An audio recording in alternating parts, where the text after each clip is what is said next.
Bonjour, je vous présente une vidéo qui va vous guider dans l'exercice que vous avez à faire pour vendredi, qui s'appelle le TD trajectoire.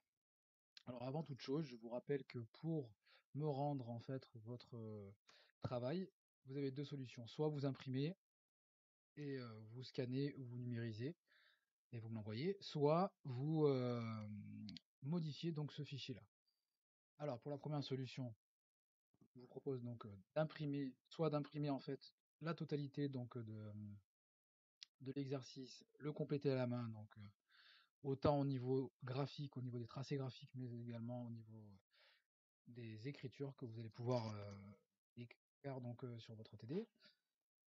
Une fois que vous avez tout imprimé et complété ce document, vous allez pouvoir prendre en photo feuille par feuille.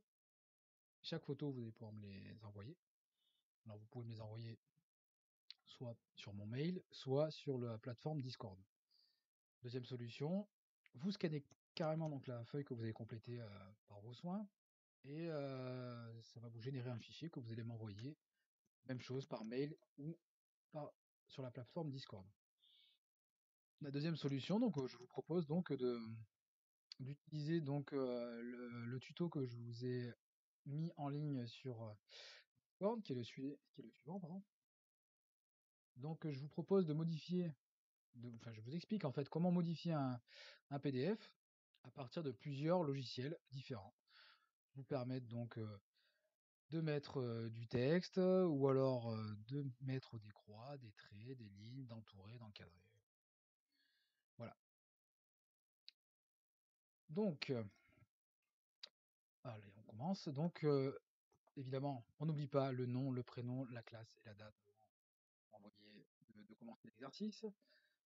Vous allez donc avoir trois exercices différents, un sur le chariot élévateur, un sur la benne basculante, deux versions de benne basculante. La dernière est très intéressante d'ailleurs. Et donc, pour vous aider à comprendre comment bougent les pièces entre elles et comment fonctionnent ces trois machines différentes, vous allez pouvoir consulter les vidéos que je vous ai mis en ligne sur Discord. Alors, première question, déterminer le MVT. Alors, pour rappel, on a déjà fait un cours là-dessus il y a pas très longtemps. Ça veut dire mouvement MVT de la pièce numéro 2 par rapport à la pièce numéro 1. Alors, on va basculer sur le mode création pour cela. Donc, la pièce numéro 2, c'est le rectangle rouge qui est indiqué ici, qui représente une palette avec des agglomérés dessus. Et donc, cette palette-là, on va vous poser la question, quel mouvement elle fait par rapport au châssis du véhicule, à tout le véhicule qui est représenté ici. Donc, est-ce qu'elle fait une translation, donc dans cet axe ou dans cet axe, ou alors est-ce qu'elle fait une rotation? Donc, première question. Deuxième question, c'est le mouvement de la pièce numéro 4, donc de la roue qui est ici par rapport au châssis.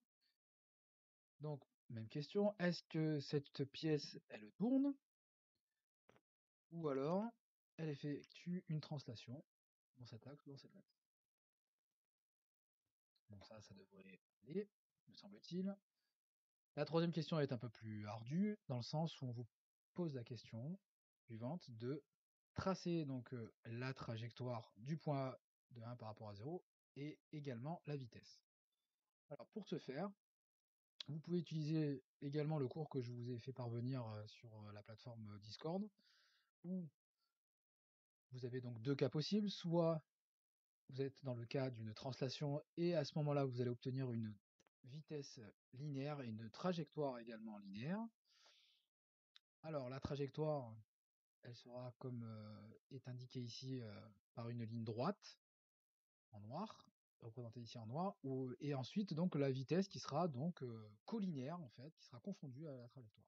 Si vous êtes dans le cas d'une rotation, pour rappel, vous aurez une trajectoire qui sera linéaire avec une vitesse qui sera, pardon, qui sera donc tangente à votre trajectoire. Alors pour faire la tangente, je rappelle qu'on passe par le point O, qui est le centre de rotation et donc le centre du cercle. On trace un trait jusqu'au point de notre vitesse, ici c'est le point B, et on fait une perpendiculaire. Alors ensuite, les questions 4 et 5 C'est à peu près la même façon de procéder que la question numéro 3, donc on va passer dessus, étant donné qu'on a déjà fait un cours.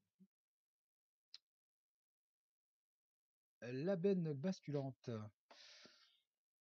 Alors, bon, pareil, on va passer assez rapidement sur la question 1 et 2, étant donné que nous venons de voir à peu près la même chose, mais je vais quand même vous donner un peu d'aide pour le mouvement de la pièce 1 par rapport à 3, la pièce de 2A par rapport à 2B, c'est assez simple, je pense que vous pourrez le faire tout seul. Alors, la pièce 1 par rapport à 3. Alors, la pièce 1, celle qui est représentée ici en gris, c'est la benne. Quel mouvement elle fait par rapport au châssis de votre véhicule? Alors, est-ce qu'elle fait une translation venant du mot latin translatio, se déplacer, dans ce sens-là ou dans ce sens-là? Ou alors, fait-elle une rotation du mot latin qui veut dire rotare, qui veut dire tourner en français? Voilà, c'est à vous de le déterminer. Question 3, comme vu précédemment, on utilise le cours pour s'aider. Et là où je vais un peu plus passer de temps, ça va être sur la question 4 et 5. Question 4, on vous pose la question de déterminer la position du point A en position basse, que l'on va appeler donc A'. Alors je reviens en mode création. Donc, vous avez votre benne qui est dans cette position-là, en position haute, et représentée en pointillé, nous avons la position basse de cette même benne. Donc, comme on a vu tout à l'heure, vous avez posé la question si votre benne elle fait une rotation ou une translation déjà. Si elle fait une rotation, autour de quel point pour déterminer votre vitesse. Et la position du point. Alors déjà le point il est là. Et vous allez vous poser la question, quand votre benne elle sera donc dans la position basse, c'est-à-dire en pointillé, où se trouve le point A? Où se retrouvera ce nouveau point A finalement, en position basse? Et vous allez l'appeler le point A'. Donc vous mettez une croix sur votre schéma. Ensuite, pour la question 5, il va falloir déterminer la course du vérin. Donc je vous ai mis une formule toute prête pour vous aider justement. Donc vous allez mesurer la distance entre A et B, donc entre A et B. Donc vous allez la mesurer. Même chose entre A', alors A', ouais, peu importe où il sera, et B.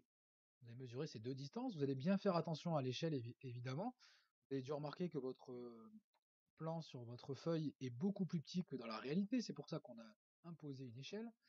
1 mm sur votre feuille représente 25 mm dans la réalité.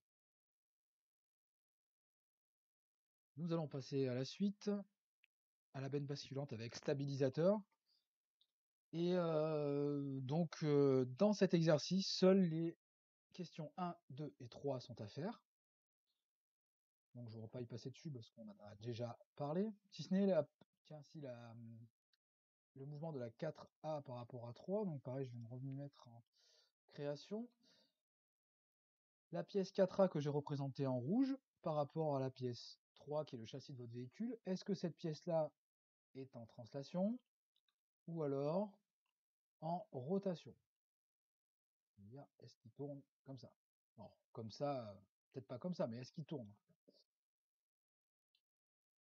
Alors, cet exercice-là, j'ai choisi de ne pas vous le noter parce qu'il est assez compliqué et vous n'aurez pas mon aide directement.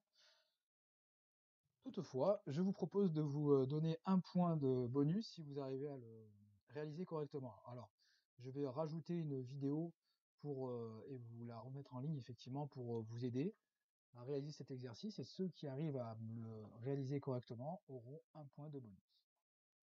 Voilà, bon, de toute façon, vous avez toujours la possibilité de m'envoyer des SMS ou m'appeler ou m'envoyer un mail ou un message sur Discord pour avoir plus de précision. Je vous souhaite un bon courage et une bonne journée à vous.